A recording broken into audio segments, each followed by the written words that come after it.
La musique est impressionnante. Bonsoir. Merci d'être là si tard. Il faut dire qu'on va recevoir maintenant un authentique combattant. Il est psychiatre de formation, mais c'est aussi un aventurier et un combattant. Combattant pour ses idées et combattant pour l'écologie. Vous me direz, il y a de nombreuses personnes qui conviennent que l'écologie est un sujet prioritaire et qu'il faudrait faire vite pour la protection de notre vie à nous et de celle de notre environnement. Les États déclenchent, comme vous le savez, des plans qui sont annoncés régulièrement, des conférences internationales, comme celle qui s'est tenue à Glasgow le week-end dernier, émettent des vœux plus que des résolutions. Et pourtant, l'urgence à agir, qui est déterminée par les scientifiques, nous disent que chaque jour passé sans qu'on fasse quelque chose est un jour perdu et que la situation risque de s'aggraver plus rapidement même qu'on ne croit. Des organisations internationales, des experts venus du monde entier en appellent à l'opinion publique et alertent sur les dangers à venir et parlent même d'urgence vitale. Les scientifiques sont de plus en plus inquiets, le font savoir et utilisent des formules de plus en plus sèches pour parler de l'ignorance que les États et peut-être les opinions ont par rapport à l'urgence du problème. Bertrand Piccard, depuis des années, alerte aussi. Il s'engage lorsqu'il fait le tour du monde avec un avion solaire, montrant qu'il est possible de voyager sans pétrole et sans moteur. Et puis, la particularité, j'allais dire, de Bertrand Piccard, c'est qu'il a compris une chose. Si l'écologie est punitive au point que les gens refusent de s'engager pour cette idée parce qu'on leur imposerait trop de privation, est une idée qui ne passerait plus, c'est-à-dire que l'écologie ne pourrait pas venir au premier rang des préoccupations. Et puis, le fait que si l'économie ne marche pas, est privée de revenus, eh bien, c'est toute la société qui en pâtirait, puisque si l'économie est obligée de régresser, la décroissance, comme on dit, si la décroissance s'installait, plus personne, aucun État au monde ne pourrait payer les retraites, la santé et toutes les dépenses qui reviennent à l'État. Et donc, il dit, il faut trouver une solution pour que l'écologie prioritaire n'oublie pas l'économie dont on a absolument besoin qu'elle soit maintenue, le niveau d'activité. Et voilà toute sa recherche. Ça s'appelle l'écologie des solutions, c'est-à-dire qu'il a présenté à Glasgow, il va nous en parler, 1000 progrès à faire pour atteindre ce double objectif. Voilà, c'est le combat de Piccard depuis des années et il va nous expliquer où il en est après la dernière réunion de Glasgow la semaine dernière. À tout de suite.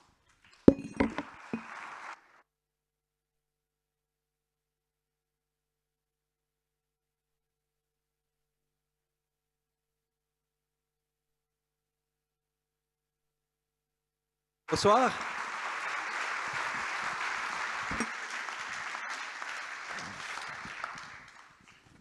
Bonsoir, Bertrand Piccard. Bonsoir Philippe. Vous allez bien? Très très bien. Très heureux d'avoir pu venir ici. Où avez-vous trouvé le temps de venir à Pau? Parce que ce n'est pas les déplacements et le travail qui vous manquent. D'abord, il faut l'envie, puis j'avais vraiment envie de venir. Je crois que vous faites un événement qui crée de l'enthousiasme, et ça, j'aime beaucoup.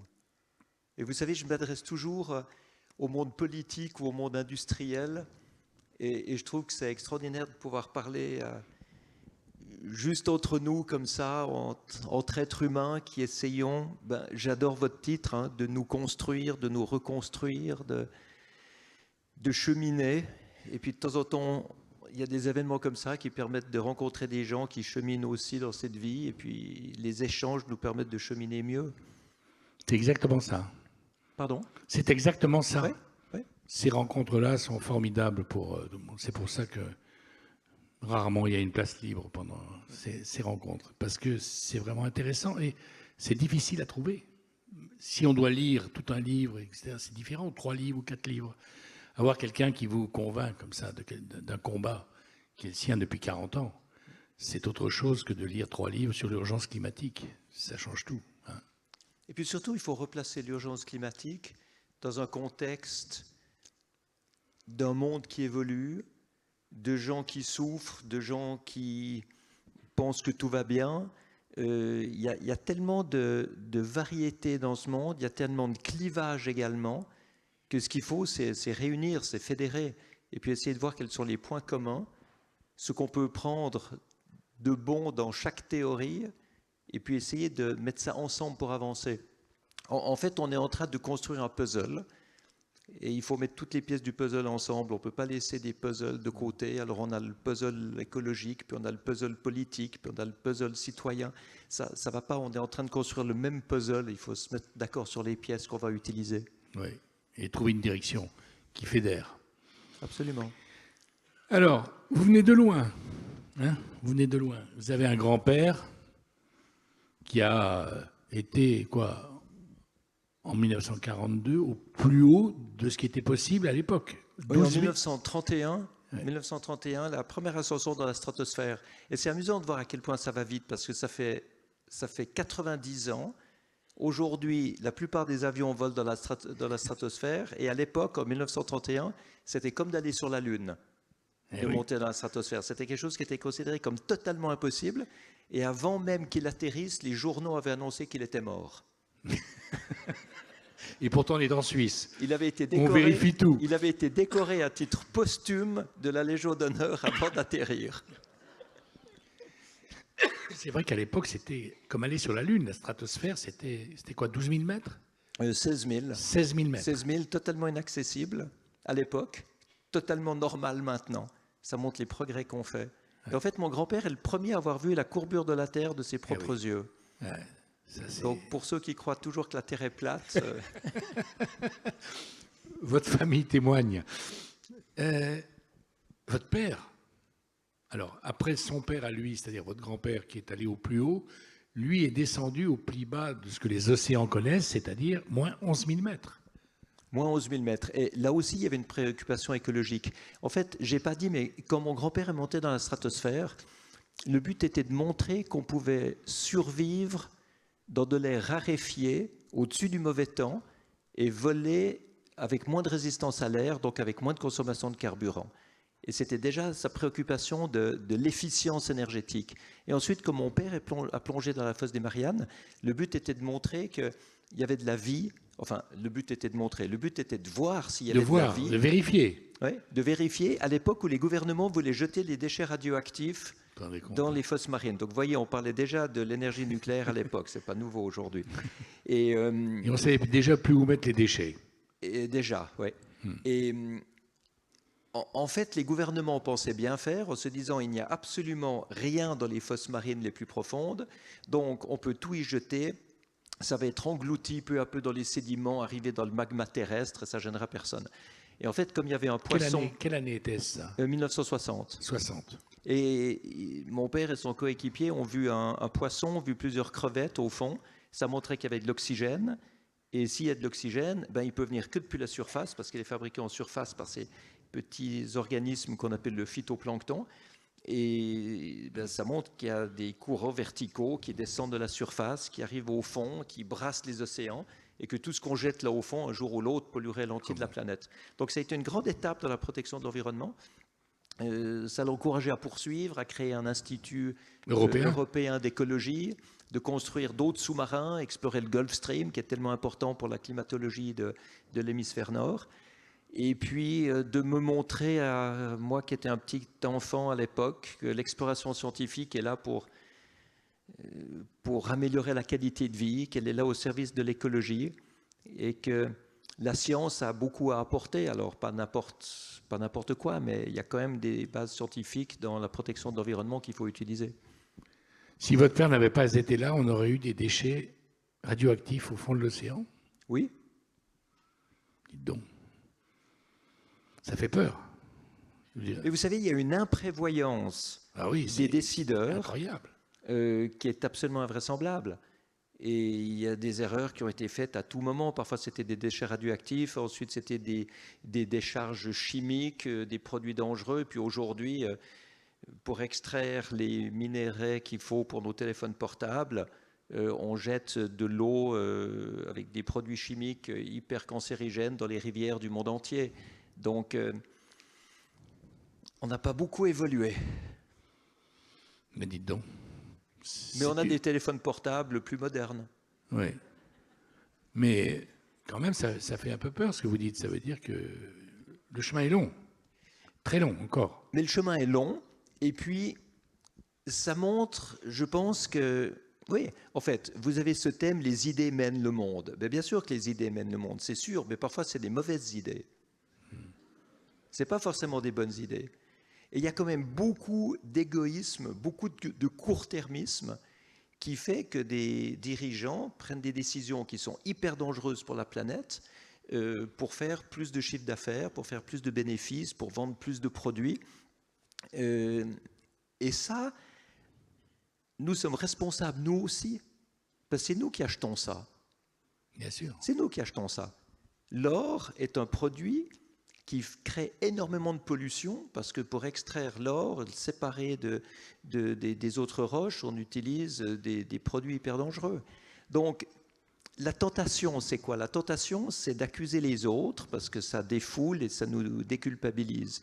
Mais on doit aussi faire notre part à nous en tant que consommateurs, c'est sûr. On doit savoir d'où on achète, enfin, d'où viennent les choses qu'on achète, espérer qu'elles sont extraites, enfin, s'assurer qu'elles soient extraites dans des conditions humaines et écologiques acceptables, etc. Donc, chaque fois que j'entends qu'on critique les autres, je me dis, attention, qu'est-ce qu'on fait nous-mêmes? Alors, votre père, il a défendu l'écologie, mais il n'a pas été aidé. Il a été obligé de fermer son institut. Et vous arrivez derrière, et vous commencez par être psychiatre au lieu de suivre la voie magique tracée par votre grand-père et votre père. Oui, mais alors, vous êtes un aventurier dans l'âme. Oui, non, mais ce qui est amusant, c'est que si on veut suivre une tradition, en fait, on va la copier plutôt que d'amener sa propre contribution. Sa propre contribution. Mon père, avant de construire des sous-marins, avait fait des études d'économie politique. Et ensuite, il a continué les travaux de mon grand-père. Ouais. Moi, j'ai commencé ma vie professionnelle comme psychiatre. Et en fait, c'est parce que j'étais psychiatre que j'ai été invité par un pilote de ballon pour traverser l'Atlantique en 92, parce qu'il pensait que je serais une arme magique avec l'hypnose pour assurer la vie à bord, le stress, le sommeil, etc. C'était un vol de 5 jours et 5 nuits. Et en fait, c'est vrai qu'on a gagné cette course.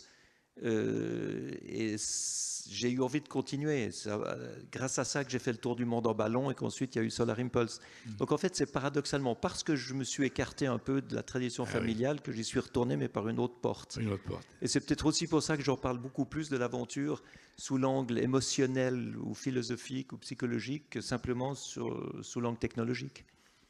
Pour vous, enfant, vous avez vu votre grand-père, vous l'avez connu, vous avez échangé? Oui, j'avais 4 ans quand il est mort. Donc, je garde aucun souvenir de discussion, mais je garde des souvenirs d'affection. Il me prenait, il me mettait sur ses genoux dans son grand fauteuil. Et vous avez vu les plus grands scientifiques de l'époque, parce qu'il était très, très connu, et votre père aussi. Donc, en fait, enfant, vous avez eu des gens qui ont décidé toute leur vie que l'impossible, c'était possible. Oui. Hein? Oui, au point que je pensais que c'était normal de vivre comme ça. J'étais très étonné, en devenant adolescent, de voir que c'était pas la pensée générale. C'était pas la pensée générale. Ah oui. J'étais étonné, j'étais déçu. Mais vous savez, il faut dire qu'à l'adolescence, c'est jamais facile. Hein. Je ne sais pas comment vous vous rappelez votre adolescence, mais à l'adolescence, on a plein d'énergie, on a plein de rêves, on a plein d'espoir, et on est capable de rien faire. C'est pas très facile. Moi, je rêvais d'être un explorateur, et puis j'avais peur de monter dans un arbre. Donc, c'était un peu paradoxal. Et ce que j'ai fait, c'est que j'ai commencé à développer une boussole en moi dont l'aiguille ne montrait pas le nord, mais montrait l'inconnu, montrait ce qui avait encore jamais été fait. Ah oui. Et comme ça, chaque fois qu'il y avait quelque chose d'un peu nouveau, je me disais, tiens, je pourrais peut-être commencer par ça. Peut-être qu'avant d'aller sur Mars, on peut déjà commencer à faire de l'aile delta, par exemple. Et j'ai vu une aile delta voler quand j'avais 16 champion ans. du Et monde, je me suis d'ailleurs. dit, ça, c'est quelque chose que je peux faire. Vous Ça étiez m'a- champion du monde de Delta. Alors, je suis devenu champion d'Europe de vol D'Europe, acrobatique. oui. Donc, je me suis bien soigné de mon vertige. Et c'est vrai, j'ai essayé plein de choses. Puis, il y avait des choses qui ont bien marché, des choses qui n'ont pas bien marché. Je crois que la seule chose que je n'ai pas essayé, c'est la drogue. Parce que je pense que le bénéfice ne vaut pas Oui. le risque. La balance bénéfice-risque est... Ça vaut pas la peine. Mais à part ça, j'ai essayé plein de choses. Puis je me suis dit, ça je continue, ça, j'aime pas. Ce qui fait que pendant mes études de médecine, j'ai fait plein de choses complètement différentes. J'ai fait de l'hypnose, j'ai fait de l'acupuncture, j'ai fait de la médecine traditionnelle chinoise, j'ai fait des cours de chinois. Ok. Et puis, mes patrons de médecine me disaient, mais c'est du charlatanisme. Et moi, je me disais, j'adore être un charlatan. Si c'est ça le charlatanisme. En fait, j'étais plutôt un hérétique. Je pense que c'est important, l'hérésie, de sortir du cadre imposé. Parce que l'hérésie, ça veut dire le choix. Hein. En grec, c'est le droit de choisir. Alors, je pense qu'on a le droit de parler d'hérésie dans cette région-là de France. Hein. C'est quand même une région qui est connue pour son hérésie. Eh oui. Au XIIIe siècle. Alors, vous êtes rentré dans la tête de tout le monde par votre fameux vol avion solaire, qui a eu une résonance mondiale. On vous suivait, toutes les télévisions du monde vous suivaient, et vous avez réussi 5 jours, 5 nuits, sans une goutte de pétrole, sans moteur, uniquement mu par l'énergie solaire. Il y a eu plusieurs étapes. Mais la plus longue, 5 jours, 5 nuits. Ça, c'était André Borschberg qui a fait ce vol-là. C'est du Japon à Hawaï. Oui. Moi, j'ai fait 3 jours, 3 nuits entre New York et l'Europe. Et c'est extraordinaire de partir. Ça, je me rappelle, c'est des moments incroyables. Quand j'ai fait la deuxième partie du Pacifique, j'ai contourné l'île de Hawaï après avoir décollé du sud. Je devais revenir vers le nord. Puis, tout à coup, j'avais... 3 jours de vol devant moi jusqu'en Californie. Il y a le contrôleur aérien qui me dit vous pouvez quitter ma fréquence, le Pacifique est à vous, bonne chance. C'est des moments qui sont absolument incroyables. Ça, hein. Mais c'est des moments qui sont absolument incroyables. Et vous vous dites à ce moment-là que c'est pas le courage qui est le plus important. C'est pas ça qui fait réussir. Le courage, bon, il en faut pour dominer un peu la peur qu'on peut avoir. La peur du risque. Mais ce qui est extraordinaire, c'est la notion de confiance. Parce qu'en fait, vous êtes obligé de vous connecter à vous-même parce que vous n'avez pas le choix. Vous avez perdu toutes vos références, vous avez perdu tous vos points de repère. Vous vous retrouvez au milieu de l'océan, à des milliers de kilomètres de tout secours possible. Et vous allez chercher en vous ce qu'il faut comme concentration, comme créativité, comme conscience pour pouvoir réagir au bon moment. Et c'est ça la magie de l'aventure. Vous savez, la magie de l'aventure, c'est pas d'aller faire des trucs dangereux, spectaculaires, puis de revenir en disant qu'on a bravé la mort. Moi ça m'intéresse pas du tout. La magie de l'aventure, c'est quand on est obligé d'aller chercher en soi les ressources pour réussir. Ce qui veut dire qu'il y a beaucoup de choses dans la vie de tous les jours qui sont aussi des aventures. Les études, les déménagements, les mariages, les divorces, changer de boulot, apprendre une langue, se présenter aux élections. Tout ça, c'est des aventures aussi. Donc il faut bien voir que l'aventure, c'est un état d'esprit qui nous oblige à sortir de nos certitudes pour nous retrouver en face de situations complètement inconnues qui vont stimuler notre créativité et notre performance. Donc c'est pour ça que ça vaut la peine de prendre des risques. Découvrir des espaces qu'on n'imaginait pas, quoi. Oui. Alors, à la suite de ça, vous avez créé Solar Impulse, votre société.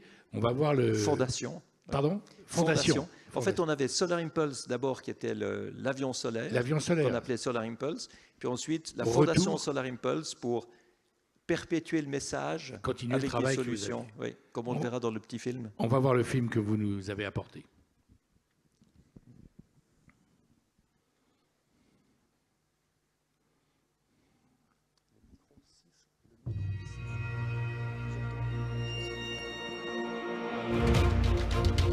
Every dream in history was considered impossible until it had been accomplished. Behind each achievement, explorers have invented the future by going beyond the frontiers of certainties. They have broken the rules, challenging common assumptions to discover new solutions.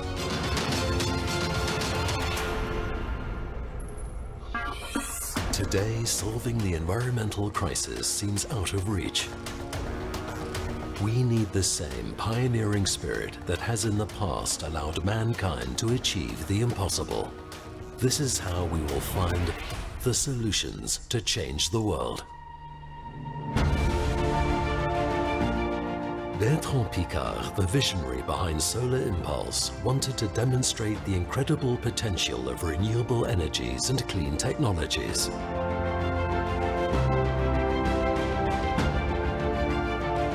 Solar Impulse was built to carry this message around the world. Hello, Solar Pulse. Hello, Captain Piccard. I am inspired by your pioneering spirit.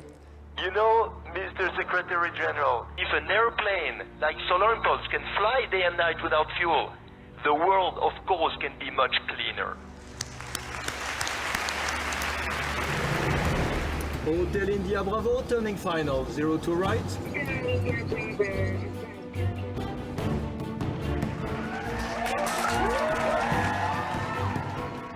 More than an achievement in the history of aviation, Solar Impulse has made an achievement in the history of energy. Let's take it further! What can be done in the sky can be done on the ground. Replacing old and polluting infrastructure by modern and efficient technologies is logical as much as ecological.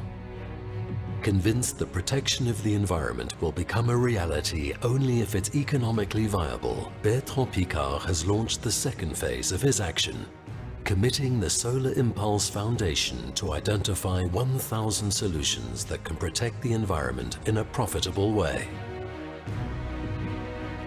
Developed by startups and corporates, these solutions reduce pollution and improve efficiency in the fields of water, energy, construction, mobility, industry, and agriculture for a better quality of life. Assessed by independent experts and labeled by the Solar Impulse Foundation, they represent the market opportunity of the century, generating jobs and clean growth. In the near future, Bertrand Piccard will travel around the world again to present this unique selection of solutions with one goal: encourage governments, businesses, and institutions to go beyond compromise and set more ambitious environmental targets and energy policies. Here again, the spirit of exploration has a role to play in achieving what many people still consider impossible. And you can be a part of it.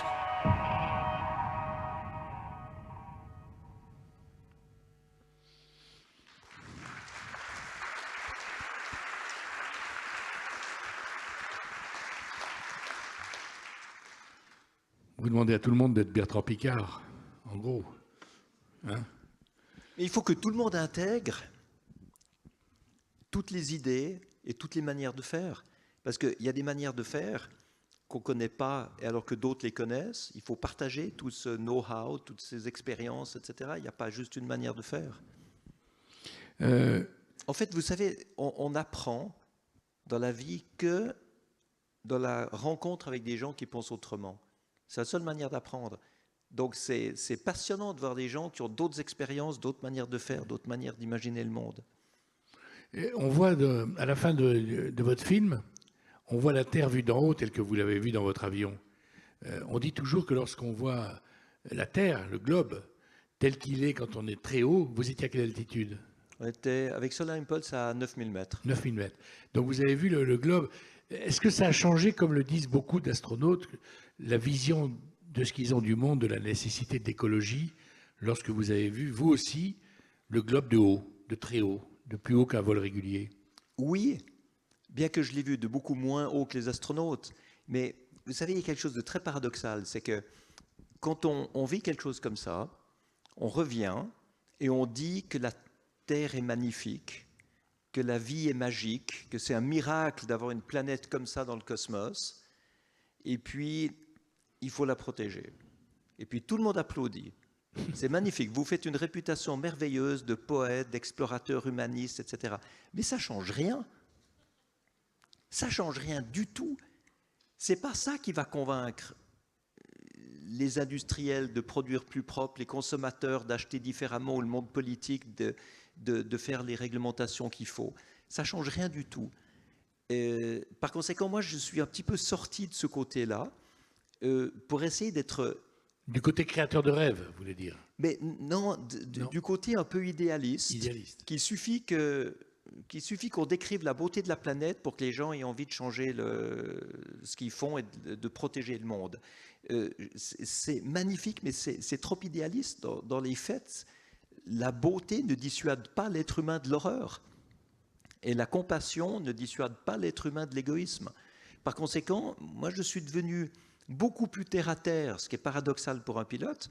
Mais quand je reviens, je ne dis pas « la Terre est belle et c'est pour ça qu'il faut la protéger ». Je dis « nous avons un intérêt personnel à la protéger ». Et ça touche beaucoup plus de monde. Alors, c'est peut-être terrible ce que je vais dire, mais quand je dis à un chef d'entreprise que c'est maintenant une opportunité économique de devenir écologique et de protéger l'environnement... Le regard s'allume. Ah ben, le regard s'allume. Il m'écoute. Il m'écoute.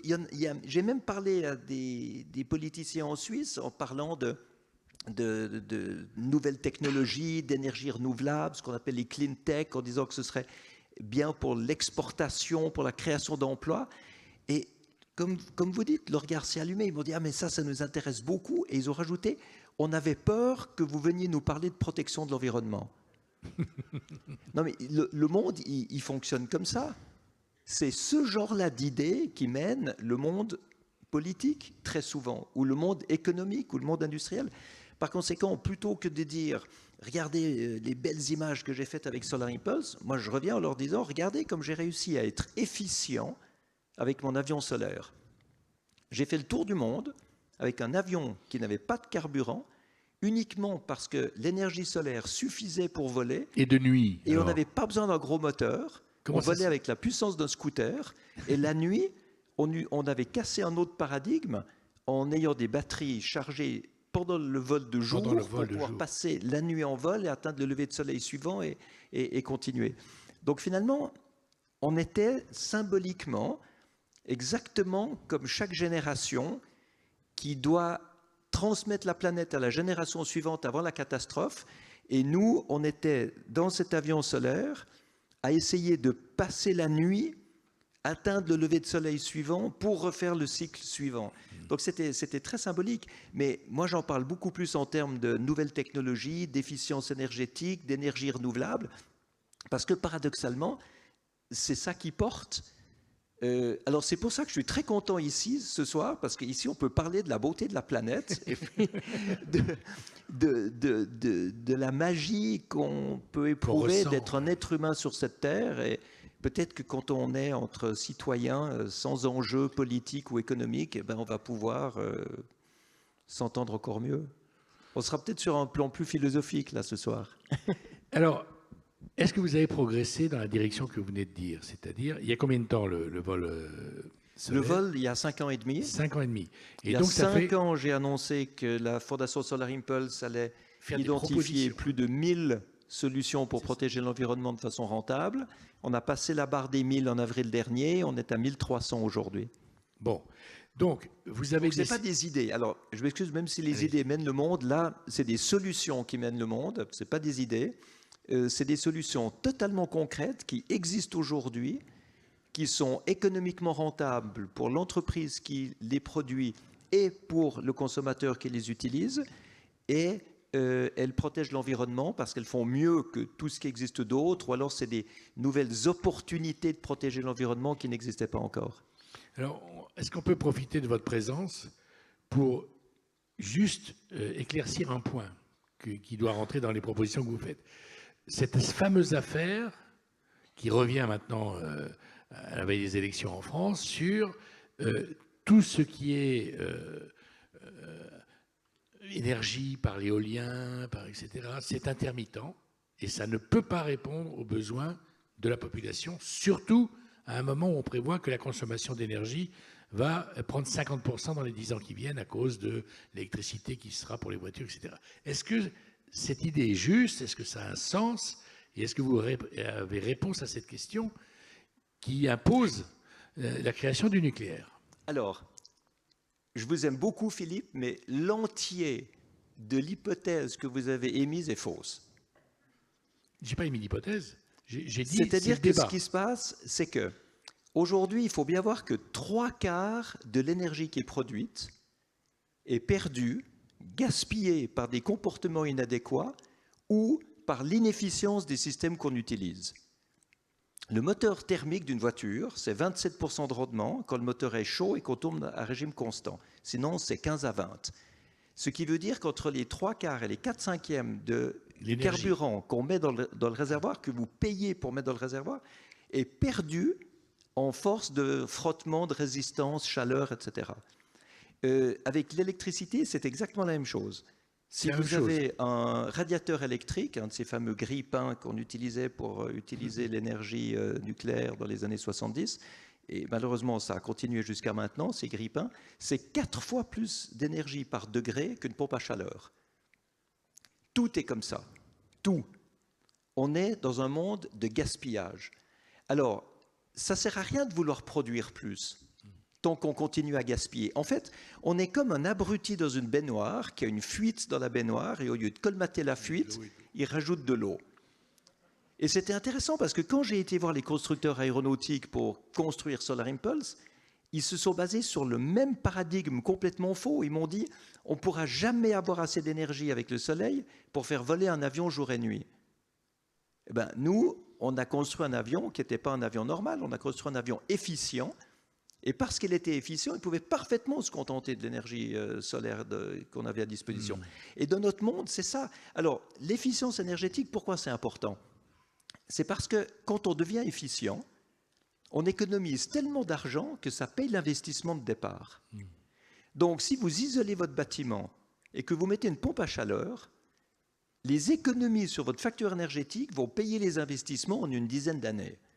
Donc, ce n'est pas un coût où on perd l'argent, c'est un investissement où on va récupérer l'argent, et même plus. Donc ça, c'est la première chose à dire. Alors, avant de vouloir produire plus, commençons par économiser par l'efficience. Ensuite, le renouvelable, aujourd'hui, bien sûr qu'il est intermittent, mais il y a des tas de choses qui sont intermittentes dans la vie. Et ce qu'il faut faire, c'est stocker cette énergie, comme nous, on l'a stockée dans nos batteries pour pouvoir voler jour et nuit.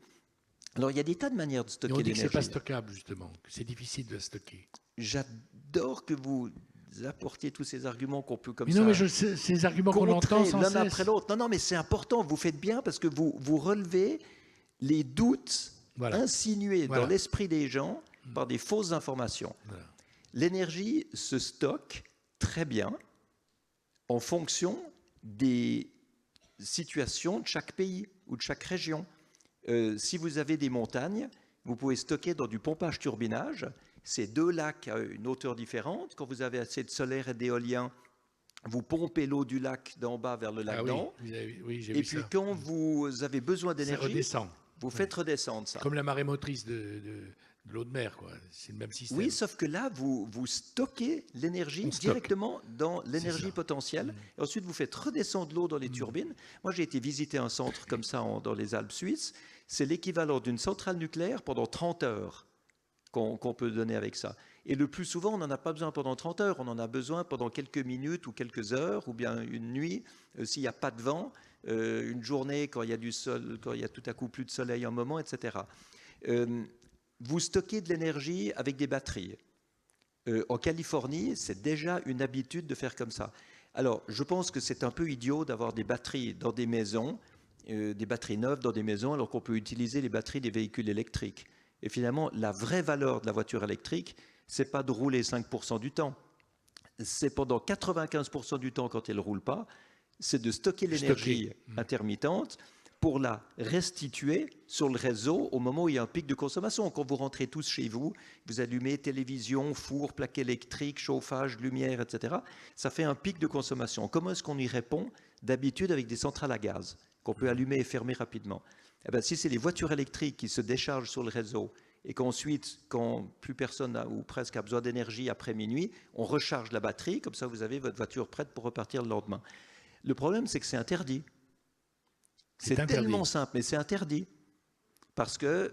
Par qui? Pourquoi c'est interdit? C'est interdit parce que tout à coup, le propriétaire de voiture électrique devient fournisseur d'énergie. Donc il y a des monopoles et des problèmes comme ça. Il pourrait revendre son énergie à quelqu'un d'autre. Voilà. Ensuite, on peut stocker sous forme de chaud ou de froid. On peut chauffer de l'eau avec des panneaux solaires. Il y a une très jolie solution où il y a des tuyaux d'eau qui passent sous le goudron des routes. Le goudron, c'est foncé, ça absorbe la chaleur. Vous chauffez cette eau et avec ça, vous chauffez le sol à 200 mètres de profondeur et vous récupérez cette chaleur en hiver. Donc vous pouvez stocker de l'énergie en été pour la récupérer en hiver sous forme d'eau sanitaire ou d'eau de chauffage. Alors, il y a plein de possibilités. Mais le problème, c'est que ça nécessite de faire autrement que ce qu'on fait aujourd'hui. Et aujourd'hui, on fait quoi?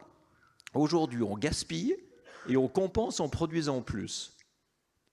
Mais c'est aberrant pour tout le monde, c'est aberrant pour l'environnement, c'est aberrant pour les producteurs d'énergie parce qu'ils sont obligés de produire toujours plus et de vendre toujours moins cher, leur marge est toujours plus faible. Et pour le consommateur, c'est une facture toujours plus haute parce qu'on consomme toujours plus, on a besoin de toujours plus.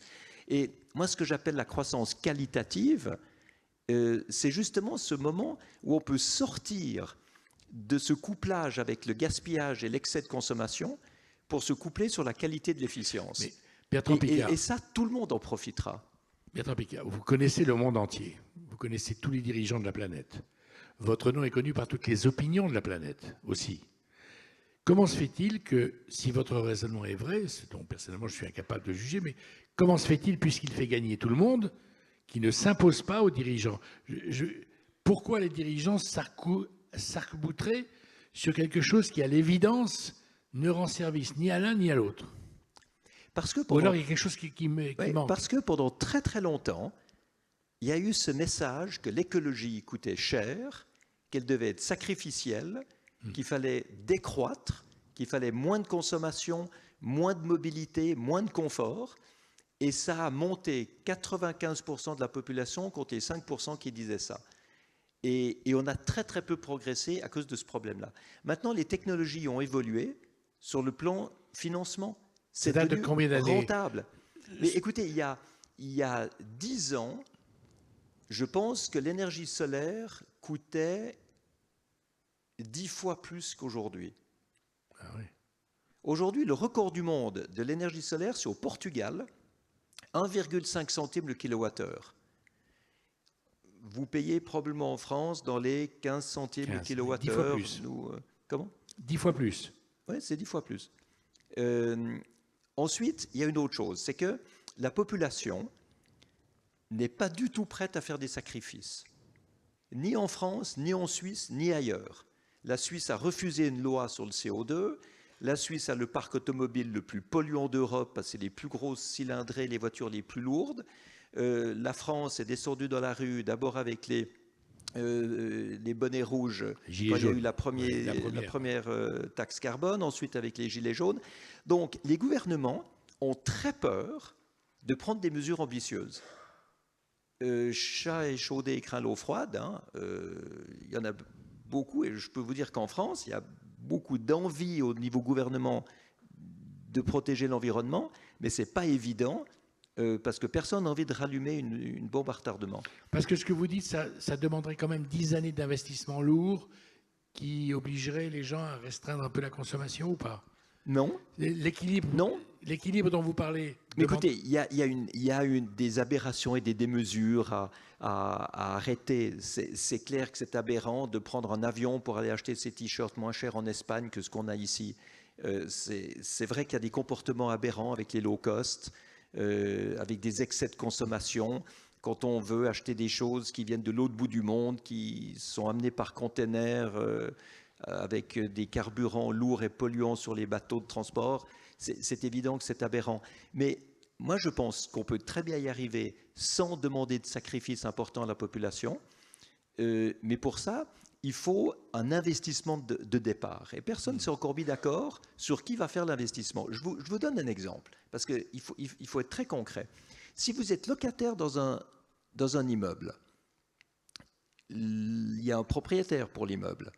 Le propriétaire va être d'accord d'investir pour rénover votre bâtiment, pour mettre des pompes à chaleur, pour que votre facture énergétique soit divisée par 4 ou 5. Mais si c'est vous qui faites l'économie sur la facture et qu'il n'y a rien qui revient au propriétaire qui a investi, eh bien, le propriétaire ne va pas investir. Mais aujourd'hui, les protections de locataires font que si les charges sont divisées par 10, eh ben, vous n'allez pas payer un centime de plus au propriétaire, même si c'est lui qui a investi. Donc vous voyez qu'il y a énormément de négociations à faire entre partenaires sociaux, Pour que chacun trouve son compte. entre les parcs immobiliers et les associations de protection des locataires, pour que chacun y trouve son compte. Et chacun doit y trouver son compte. Le locataire doit payer moins, mais celui qui investit doit récupérer son investissement. Et c'est la même chose dans les marchés publics. Un bus diesel, c'est moins cher à l'achat qu'un bus électrique. Mais sur 10 ans d'utilisation, le bus électrique va être 400 000 $ de moins, 350 000 € de moins que le bus diesel. Mais les règles du marché public font qu'on doit acheter le moins cher. Il suffirait de dire que la règle du marché public, c'est de prendre ce qui est le moins cher sur 10 ans, au lieu du moins cher à l'achat. Mais tous ces règlements doivent changer. Et c'est très compliqué de faire changer des réglementations, des règles, des habitudes, des trucs comme ça. Et on suit. Moi, votre question, elle me passionne, et c'est justement ce que j'essaye d'amener, c'est qu'au début, les solutions n'étaient pas rentables, ensuite elles sont devenues rentables, maintenant elles sont accessibles, on peut les utiliser maintenant, mais c'est la mise en place qui, malgré le désir de le faire, coince dans des détails administratifs. La voiture, vous n'avez pas le droit de décharger votre voiture sur le réseau électrique. Je ne sais pas quand ce sera possible de le faire, mais aujourd'hui, ce n'est pas possible. Et à peu près tout est comme ça. Quel cheminement vous comptez faire pour précisément? Est-ce que, par exemple, ce sont vos solutions, parmi les 1300 actuelles, est-ce que vous imaginez que si vous sortiez 2-3 solutions, par exemple, puisqu'il faut bien qu'on fixe 1300 solutions, c'est tellement qu'on n'a pas le temps de les lire et de les comprendre. Mais s'il y avait 2-3 solutions, à l'évidence, qui seraient un progrès pour tout le monde, qui coûterait moins cher à tout le monde, et qui ferait que la planète et les vivants, par parenthèse, autant que la planète, puissent survivre dans les meilleures conditions, est-ce que vous imaginez qu'il serait possible, en choisissant des choses précises, de faire que cette idée puisse rentrer dans la tête et que séparer le fait que l'écologie soit une privation? Oui, et c'est ce qu'on est en train de faire maintenant. Moi, j'ai passé mon temps à la COP à présenter aux ministres Glasgow, des différents pays, à la COP 26, à Glasgow, ce qu'on appelle un guide des solutions, c'est-à-dire une possibilité de faire une sélection de solutions pour chaque pays. On a fait ça pour l'Écosse. On a sorti 230 solutions qui s'adaptaient à l'Écosse. J'ai proposé à Barbara Pompili, à Emmanuel Macron qu'on fasse ça pour la France, à d'autres ministres qu'on fasse ça pour leur pays.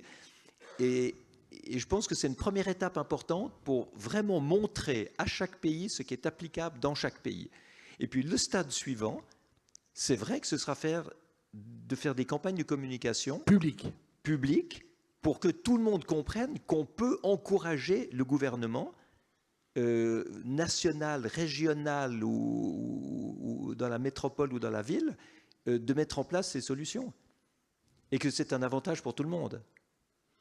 Est-ce que... Mais en plus, c'est tellement plus enthousiasmant de parler de solutions que de problèmes. Je ne sais pas si vous avez remarqué, mais dans tous les événements où on parle du climat, vous avez l'orateur qui fait la liste de toutes les catastrophes qui vont nous tomber sur la tête. Ouais, c'est vrai. Il termine en disant « il faut agir », tout le monde applaudit, mais il va se rasseoir. Alors que le but, ce serait qu'il dise comment agir. Donc maintenant, il faut arrêter ce discours qui ne sert à rien, il faut changer le narratif, et il faut expliquer comment agir, quelles sont les solutions et comment les mettre en place. Mais c'est vrai que les gouvernements ont besoin de la population. Sinon, ça ne passera pas. Ils ont besoin du Parlement. Donc, en fait, il faut décliver. Il faut décliver les choses. Et vous êtes, je crois, en France, quand même, l'endroit où est parti un mouvement politique avec François Bayrou qui essaye de décliver, qui essaye d'arrêter cette bataille permanente entre la gauche et la droite, entre l'écologie, l'industrie, etc. On voit qu'on a besoin, je vais faire un petit peu de politique là, on a besoin de 4 grandes valeurs, je pense, dans notre monde. On a besoin d'écologie, on a besoin de solidarité, on a besoin d'entrepreneuriat avec de la responsabilité individuelle, et on a besoin de sécurité. Et de liberté, quand même. La liberté, forcément, mais ça, disons que ce n'est pas dans le clivage. Tout le monde parle de liberté. Mais ces 4 grandes, mais je suis d'accord, je devrais les dire aussi, mais dans les 4 valeurs que j'ai mentionnées, il faut 4 partis pour les porter. Donc, si vous voulez les 4, et que vous avez 4 partis qui en portent chacun une, vous faites quoi et vous votez pour qui? Donc, pour moi, c'est la raison pour laquelle il y a tellement d'abstention, et la raison pour laquelle, chaque fois que vous avez un parti non écologique qui fait de l'écologie, on lui dit qu'il marche sur les plates-bandes des écologistes. Si vous avez quelqu'un qui dit mais il faudrait quand même un peu plus de sécurité, on dit ça y est, il fait la pub pour le Front National. Et puis c'est comme ça dans tout. Il faudrait avoir ces 4 valeurs, avec forcément la liberté, mais ça personne ne le conteste. Ces 4 valeurs clés, elles doivent être dans le programme politique de chaque parti. Et puis ensuite, pour les appliquer, eh bien, chaque parti pourra se bagarrer avec les autres comme il veut, parce qu'ils ont l'air de bien aimer ça. Et puis, sur les mises en place, mises en œuvre, ils vont se bagarrer. Mais sur les 4 valeurs, ils doivent les promouvoir toutes. Pourquoi est-ce que parce qu'on est pour l'entrepreneuriat et la responsabilité personnelle, on serait contre la solidarité et l'écologie? C'est ça qui est aberrant. Alors, vous parlez là, on a tous envie de vous suivre. Mais on voit bien que le chemin est encore long. Est-ce que, avez-vous avec vous un groupe? Parce que là, vous êtes seul, vous avez écrit un livre où tout se trouve dans le livre que vous venez de signer. Et donc, c'est très intéressant de vous lire. Mais pour agir, on sent bien qu'il faut que vous soyez soutenu par des gens qui sont reconnus pour d'autres qualités que d'être spécialistes en écologie, que ce soit des voix qui se lèvent. Est-ce que vous avez entrepris ce travail de faire que vos solutions, parce que c'est vrai que ce n'est plus une pensée chez vous, ce sont des solutions, qui sont valables pour tout le monde et qui sont rentables pour ceux qui les appliqueraient. Donc c'est le rêve absolu. Est-ce qu'il y a des gens, est-ce que vous cherchez des gens qui puissent, avec vous, faire que le plus d'opinion publique et le plus de gouvernants possible soient convaincus et envie d'entreprendre ce que vous proposez? Alors, c'est le sens de tous mes interviews, de tous les articles que j'écris, du nouveau livre que j'ai écrit, et de l'Alliance mondiale pour les solutions efficientes que j'ai créée après le tour du monde de Solar Impulse, qui a en ce moment, je crois qu'on est en train de passer la barre des 4000 entreprises. Hein. Ce n'est pas des individus, c'est 4000 entreprises ou pouvoirs publics ou groupes d'investissement, etc., qui ont adhéré à ce mouvement et qui le promeuvent. Alors, ce que je remarque, c'est qu'on peut en parler beaucoup, mais dans la pratique, le bras de levier, c'est souvent l'investissement. Donc, j'ai soutenu 2 banques, BNP Paribas et Rothschild, pour créer des fonds d'investissement qui vont permettre d'investir dans les solutions qu'on a labellisées. Alors nous, on labellise ces solutions à but non lucratif, hein, on est une institution d'utilité publique, mais on soumet ces solutions à des investisseurs qui vont pouvoir leur permettre de se développer davantage, d'avoir plus de clients, d'être plus connus, etc. Quand vous allez à Glasgow rencontrer, parce qu'il y a tout le monde à Glasgow, il y avait les dirigeants, mais il y avait aussi les entrepreneurs, il y avait aussi l'opinion publique, etc.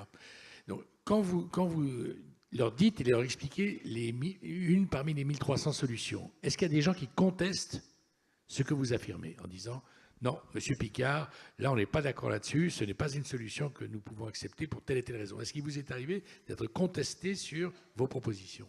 Non. Jamais? Non.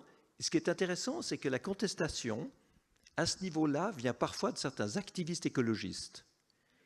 Et j'ai sauvegardé un message sur Twitter extraordinaire où on me dit les vrais écologistes ne parlent plus de solutions, vous êtes un solutionniste technophile. Alors j'ai appris ce jour-là que j'étais un solutionniste technophile. Un traître à l'écologie. Mais quand j'ai vraiment regardé ce que ça voulait dire, j'ai vu qu'en fait, il n'avait rien compris et que moi, je ne suis pas un solutionniste technophile. Le solutionniste, c'est celui qui croit qu'il y a des solutions à tout et que c'est simple. Moi, je ne dis pas qu'il y a des solutions à tout et que c'est simple. Je dis qu'il y a beaucoup de solutions et qu'il faut les utiliser. Et puis, la technophilie, c'est quand on va rechercher des solutions de très haut niveau, des solutions super high-tech, qui n'existent pas encore, et qu'on se dit, comme elles n'existent pas encore, on ne va rien faire aujourd'hui, on va attendre qu'elles arrivent, et dans le futur, elles vont tout résoudre. On les Du garde sous le genre coude. On les garde des nanoparticules qu'on va saupoudrer dans la haute atmosphère pour réfléchir les rayons du soleil vers l'extérieur, refroidir la Terre artificiellement pour compenser le réchauffement artificiel qu'on crée par notre absurdité. Donc on est absurde dans les deux sens et on déséquilibre la planète dans les deux sens. Donc je ne suis vraiment pas technophile. Je pense que dans les 1300 solutions, la plupart, c'est du simple bon sens. C'est du simple bon sens. Il y en a une, par exemple, et elle vient d'Occitanie.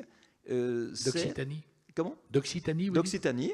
Ecotech Ceram, c'est une entreprise, une start-up qui a commencé. C'est une des premières solutions qu'on a labellisées. Et maintenant, ils ont commencé à vendre leurs produits. Ils récupèrent la chaleur perdue dans les cheminées d'usines pour la recycler dans l'usine. Ça baisse la facture énergétique, ça baisse les émissions de CO2 et ça crée un débouché industriel qui crée des emplois. Et ça ne coûte pas trop cher, j'imagine. Non, parce que c'est amortissable. Je crois qu'il faut 5 ans pour amortir l'investissement de départ. Et ensuite, c'est du pur bénéfice. Mais quand vous voyez ça, ce n'est pas de la technophilie, ce n'est pas du solutionnisme. C'est juste d'arrêter de gaspiller. Et maintenant qu'il y a des solutions qui permettent d'arrêter de gaspiller, bon, au moins utilisons-les. Mais c'est fou, il y a un autre activiste qui m'a dit, en direct à la radio, il m'a dit arrêtez de parler de solutions, vous donnez de l'espoir alors qu'il n'y a que des problèmes.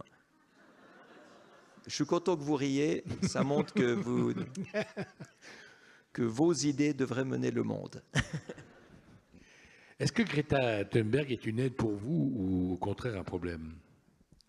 Greta Thunberg fait un travail fantastique et je pense que tous ceux qui la critiquent signent leur propre pollution et leur propre égoïsme. Parce qu'on ne peut pas critiquer Greta comme on l'a fait jusqu'à maintenant en disant que c'est une sale gamine mal élevée, que c'est une malade mentale, que c'est une fanatique, etc. Si on dit ça, c'est qu'on est probablement dérangé soi-même par ce qu'elle dit, parce qu'on est un gros pollueur soi-même. Non, je pense qu'elle a raison de dire ce qu'elle dit. Elle crée une force avec la jeunesse qui donne une légitimité au gouvernement pour agir. C'est très important. Les gouvernements qui aimeraient faire quelque chose et qui n'osent pas faire, de l'influence qu'elle a sur l'opinion. Elle a une influence énorme. Dans le canton de Vaud, il y a eu le Parlement cantonal qui a décrété l'urgence climatique pour répondre aux manifestations de jeunes dans la rue. Donc c'est utile. Mais moi, j'ai dit à Greta, je lui ai dit, le problème, c'est que tu cries tout le temps problème, problème, au lieu de crier solution, solution. C'est pour ça que je posais la question. Vous pourriez vous allier avec elle pour harmoniser deux langues qui diraient la même chose, en fait, parce qu'elle n'est pas contre vos solutions qui sont visiblement écologiques comme elle le souhaite, et en plus favorable au fait que l'écologie n'apparaisse plus comme une punition terrible pour tout le monde. Oui, le problème, c'est que... Quelle est votre différence, alors? Elle attaque le monde politique et elle attaque le monde industriel, alors que moi, j'ai remarqué qu'il fallait plutôt faire du haïkido que du karaté. Dans le karaté, il faut taper, mais il faut taper plus fort que l'autre. Ouais. Dans le haïkido, on utilise l'énergie de l'adversaire pour le faire tomber tout seul. On ne tape jamais. Donc, en fait, ce qu'il faut, c'est faire tomber la pollution toute seule en entraînant les industries dans une recherche de bénéfices et de création d'emplois qui est plus propre, qui est plus efficiente, qui est plus prometteuse, qui est plus futuriste que les vieux systèmes polluants qu'ils avaient jusqu'à maintenant. Et ça, pour moi, ça marche beaucoup mieux. Alors, c'est vrai que parfois, quand je parle des solutions, ça paraît un peu évident. Les gens disent « oui, mais pourquoi ça ne s'utilise pas ?» etc. Ben oui. Ben, je peux vous promettre que quand il y a Greta Thunberg qui parle juste avant moi, et que tout le monde est totalement paniqué, effaré, angoissé et déprimé. Ils sont contents de vous voir venir. Alors quand j'arrive avec 1300 solutions, les gens ils accueillent les solutions à bras ouverts, ça je peux vous dire. Donc on aurait dû inviter Greta Thunberg ici avant vous, c'est ça? Mais je crois que l'auditoire est assez du même avis que Oui, nous ici. Je ne bien pense pas entendu. qu'il y a grand monde Alors, à convaincre. il reste un point peut-être, M. Picard, c'est le problème du délai. Est-ce que les solutions que vous prônez pourraient être prises dans un délai qui ne rende pas inexorable et rapidement le retard pris pour l'écologie et donc pour le monde, et que entre l'avènement des solutions que vous prenez et la destruction que ferait durer quelques années la chaleur excessive, etc., est-ce qu'il y a un problème de délai qui pourrait se poser et permettre à des gens de vous dire, Monsieur Picard, c'est bien ce que vous dites, mais malheureusement, ce sera 20 ans trop tard? Écoutez, je vais vous répondre vraiment ce que je pense profondément, et ça va peut-être m'attirer quelques inimitiés. Ces solutions vont pouvoir être mises en place bien plus tôt et bien plus rapidement que les nouveaux EPR. Eh oui.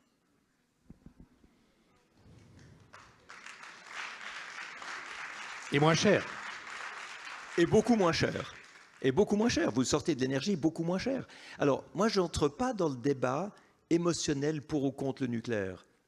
Aujourd'hui, vous avez l'avantage d'avoir en France une électricité très décarbonée.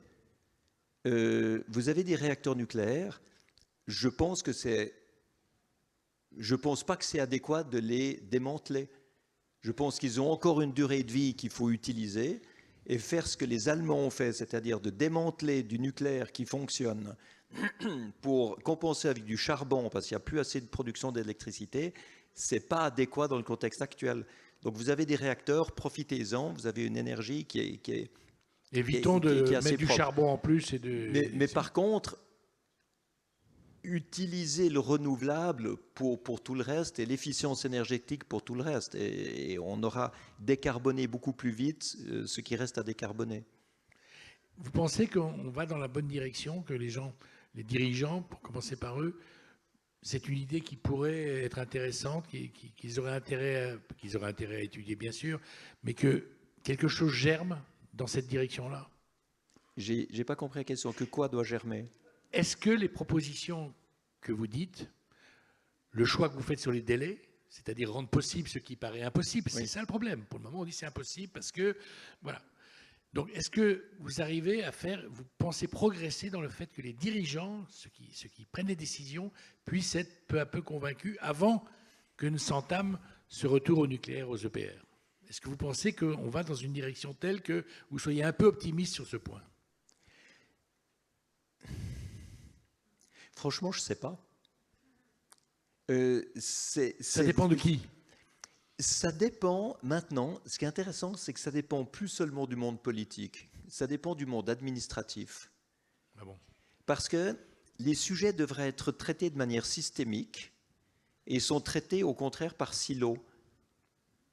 Il y a ceux qui sont responsables de la production, il y a ceux qui sont responsables de la distribution de l'énergie, il y a ceux qui sont responsables de la consommation de l'énergie, il y a ceux qui sont responsables de la tarification, il y a ceux qui sont responsables de la planification, il y a ceux qui sont responsables des aides sociales pour ceux qui ne peuvent pas payer l'énergie, etc. C'est tout par silo. Alors qu'aujourd'hui, ça doit être traité de manière transdisciplinaire. Et si on reste dans cette paralysie, on n'avancera pas du tout assez vite. Et c'est pas pour faire peur à qui que ce soit, mais tous les rapports scientifiques montrent qu'il faut décarboner 50% de notre économie avant 2030 pour avoir une chance de garder la température dans une augmentation qui est supportable. Ça ne veut pas dire qu'il n'y a pas de conséquences et on payera quand même l'imprévoyance de ceux qui nous ont précédés et de nous-mêmes aujourd'hui qui ne changeons pas assez vite. Mais il faut aller beaucoup, beaucoup plus vite. C'est-à-dire que pour faire 50% de baisse entre 2022, parce qu'elle est déjà finie l'année 2021, il reste 8 ans pour faire 50%. Ça fait beaucoup par année. Et on ne peut pas attendre 2049 pour faire tout à coup 100% jusqu'à 2050. Par conséquent, moi je comprends qu'on veuille faire une planification sur du long terme, qu'on pense éventuellement avoir des nouveaux types de réacteurs nucléaires, etc. Mais ils arriveront trop tard, l'énergie produite sera trop chère, mais c'est vrai qu'elle aura l'avantage d'être permanente et de ne pas être intermittente. Donc il n'y aura pas besoin de stockage. Dans l'énergie renouvelable aujourd'hui, elle est accessible tout de suite, elle est accessible à un prix plus bas tout de suite, mais c'est vrai qu'il faut payer du stockage, il faut développer du stockage. Alors on sait comment faire, mais il n'est pas suffisamment développé. Donc, ou bien on fait comme on a toujours fait, c'est-à-dire d'augmenter la production avec des moyens conventionnels, ou bien on est un pionnier au niveau d'un État, on est un leader au niveau d'un État, et on montre un but, on explique pourquoi il faut y arriver, on explique comment y arriver, on entraîne la population avec soi, au lieu de manager les gens en leur disant il faut faire ci, il faut faire ça, il faut voter comme ci, il faut accepter ça. Les gens ne sont pas des idiots. Et moi, je suis très étonné que dans tous les pays, les gouvernements n'expliquent pas suffisamment les choses, ne sont pas assez didactiques envers la population. Les gens sont capables de comprendre et sont capables de faire ce qu'il faut pour que ça marche. Mais il faut leur dire, leur expliquer, leur montrer comment. Mais vous avez esquissé une solution qui peut-être est la bonne, c'est-à-dire que si j'ai bien compris ce que vous venez de dire, si vous commenciez sur un endroit, aussi petit fut-il, aussi restreint fut-il, de mettre en application dans un endroit précis, dans un périmètre, même s'il est petit, que c'est possible, peut-être ça changera l'idée que les gens, ou le refus que les dirigeants ont vis-à-vis des solutions que vous proposez. Vous comprenez ce que je veux dire? Peut-être faudrait-il une île où soit appliquer des solutions qui puissent être une preuve absolue pour tout le monde, on ne puisse plus discuter la réussite. Alors, la Fondation Solar Impulse a signé aujourd'hui à Toulouse une convention avec la métropole de Toulouse pour accélérer l'implémentation de solutions. On a un partenariat avec la région Grand Est et la région Île-de-France, exactement pour ça. Mais je vous montre la situation. Il y a une des solutions labellisées, qui est un boîtier qui, pour 500 €, amortissable en 6 mois sur un taxi, permet de baisser la consommation de 20% et les particules toxiques de 80%. La région Grand Est dit c'est fantastique, on va équiper les véhicules officiels, véhicules publics avec ça. Le problème, c'est qu'il faut recertifier les véhicules parce qu'on a touché à quelque chose du moteur. Donc, c'est plus d'origine, il faut recertifier. Donc, la région Grand Est n'a pas le droit de le faire. Donc, on écrit à Paris, on reçoit une très bonne réponse, on va s'en occuper, et ça fait 1 an et demi qu'il n'y a rien qui se passe. Et pendant ce temps, on perd du temps, on empoisonne des gens avec des particules toxiques émises par les pots d'échappement, alors qu'on pourrait les diminuer.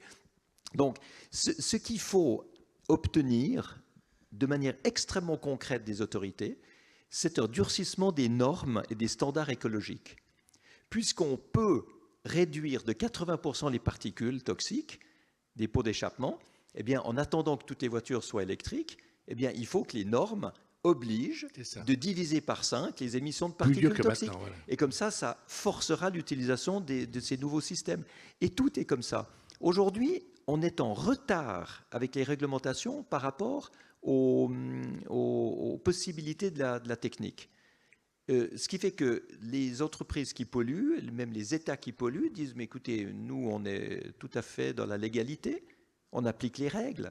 Donc, c'est les règles qu'il faut changer. » Et vous avez tellement de ces startups, tellement d'innovateurs, brillants, géniaux, qui ont les solutions prêtes, mais si il est toujours permis de polluer légalement, on ne va jamais tirer leurs produits sur le marché. Vous n'allez jamais recevoir une offre pour acheter un truc qui est plus efficient.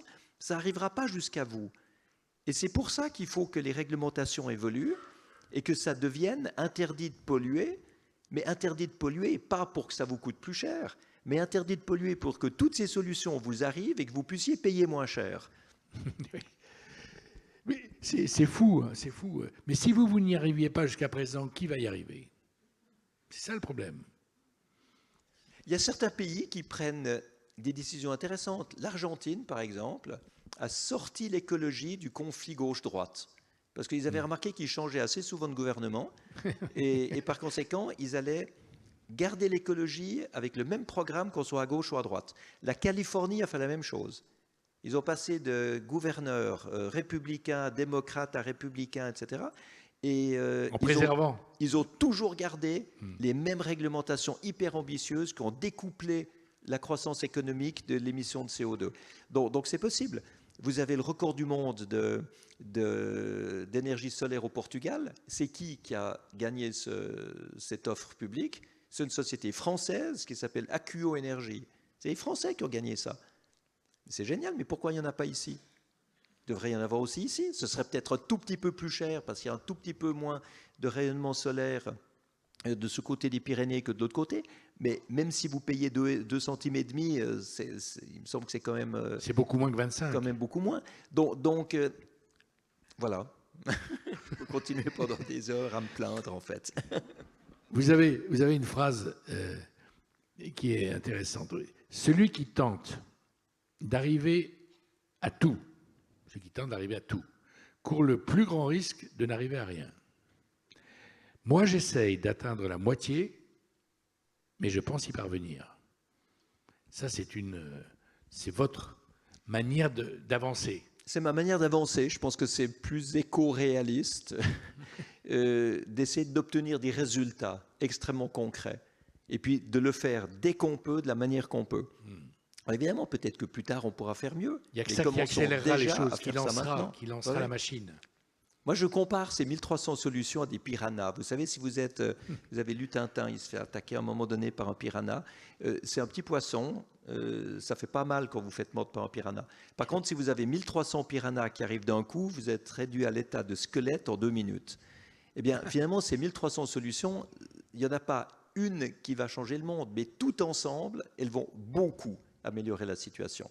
Donc c'est pour ça qu'il faut les utiliser, c'est pour ça qu'il faut les mettre en œuvre, qu'il faut les financer, puis qu'il faut surtout mettre le cadre administratif qui permet de les utiliser. On est vraiment terre à terre là, hein, dans toute cette politique énergétique. Vous êtes l'homme miracle, mais les gens ne croient pas au miracle. C'est ça votre problème. C'est-à-dire que tout ce que vous dites apparaît si simple qu'on se dit c'est miraculeux, c'est pas possible. Non, mais il ne faut pas croire au miracle. Il faut croire à la réalité. Bon, on n'est pas loin de Lourdes, donc peut-être qu'on peut quand même croire un peu plus au miracle. Non, mais il faut croire à la réalité, il faut vérifier. Tout ce que je vous ai dit, vérifiez-le. Ça ne sert à rien de me croire sur parole. Mais je vous demande une chose, c'est que ceux qui disent le contraire, vous alliez vérifier aussi que vous n'y croyez pas non plus sur parole. C'est à vous de vous faire votre véritable idée, votre véritable opinion. Bertrand Piccard, merci beaucoup d'avoir été avec nous. Vous allez maintenant pouvoir rencontrer tous ceux qui veulent vous parler et approfondir peut-être un ou deux sujets. Et c'était tellement intéressant de voir quelqu'un qui à la fois a conscience que l'écologie est vitale pour nous tous, pour la planète, mais aussi pour tous les humains, donc pour les enfants de chacun d'entre nous. Et puis de comprendre qu'une méthode qui consiste, une méthode que vous avez trouvée, qui consiste à faire que chacun y trouve son compte en plus, cette méthode-là peut-être permettra d'avancer correctement sur ce sujet dont chaque jour qui passe et qui ne se résout pas est un problème. Mais vous voyez, finalement, je vous ai peut-être parlé plus comme médecin psychiatre que comme explorateur. Alors c'est vrai, j'aime explorer des nouvelles manières de faire et des nouvelles manières de penser, mais la base de la médecine, c'est quoi? La base de la médecine, c'est de constater les symptômes, de chercher l'origine des symptômes, l'étiologie, et puis de mettre en place un traitement. Et aujourd'hui, ce n'est pas ce qu'on fait avec les changements climatiques, parce qu'on prend les changements climatiques comme un symptôme et on se bat directement contre le CO2 sans comprendre que l'origine, l'étiologie du problème, ce n'est pas le CO2, c'est notre manière de gaspiller des énergies fossiles qui produisent du CO2. Donc il ne faut pas se battre contre le CO2, il faut se battre contre nos manières de faire faux et d'utiliser les mauvaises énergies et les mauvaises technologies. Et on est en fait toxicomane dans notre monde. On est addict aux énergies fossiles et addict à toute cette immédiateté que les énergies fossiles permettent. Donc il faut faire une cure de désintoxication. Et la cure de désintoxication, c'est des médicaments Donc des énergies C'est quoi le médical? renouvelables. C'est les renouvelables. Oui. C'est énergie renouvelable et technologie propre. Et puis, il faut une motivation pour s'en sortir. Et c'est pour ça qu'il faut montrer que l'écologie peut être enthousiasmante. Il faut changer le narratif. Il faut réunir avec l'écologie. Il faut enthousiasmer. Il faut donner envie. Et aujourd'hui, c'est possible parce qu'il y a des solutions pour le faire. Merci beaucoup, Bertrand Piccard, d'avoir été avec nous. Vraiment. Merci beaucoup.